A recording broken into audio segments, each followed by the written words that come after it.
If you've been told you need a surgery, you're likely standing at crossroads. Fusion or disc replacement. You know the names of the procedures, but you need to know which one actually fits your life.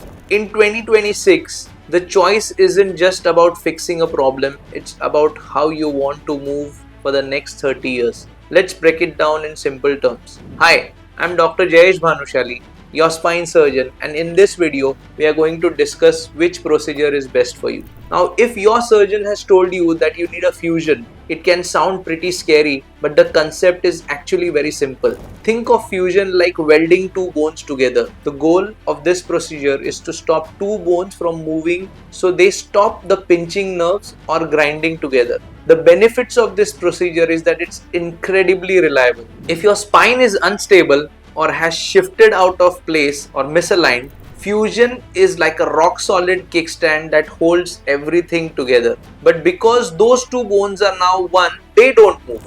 This puts extra pressure on the disc above and below. Over time, the neighboring discs can wear out earlier because they are doing the extra work and bearing the brunt. And think of artificial disc replacement like replacing a hinge. The goal of disc replacement is to move the painful, worn out disc and slide a high-tech bearing that mimics the natural motion of the disc. The benefit of this procedure is that it keeps your neck or back moving naturally. Because it still bends and twists, it protects the rest of the spine from wearing out early. But not everyone is a candidate. If your bones are weak, or you have osteoporosis, or your joints are already too rusty with arthritis, a new hinge won't help and it might even cause more pain. So which one is for you? If your spine is unstable or crooked, you are likely to need a fusion to build a strong foundation. If your spine is straight but has one bad disc, you are likely a candidate for artificial disc replacement to keep your mobility.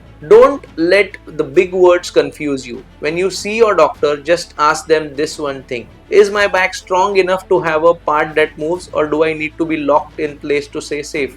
Don't rush the decision. Surgery is a big step, and understanding whether you need stability or mobility is the key to a successful outcome. If you have any questions about your specific MRI or the recovery timeline for either of these, drop them in the comments below. I'm here to help you navigate these options. That's all for today. I'm Jayesh Bhanushali, your spine surgeon, signing off, and I'll see you in the next one.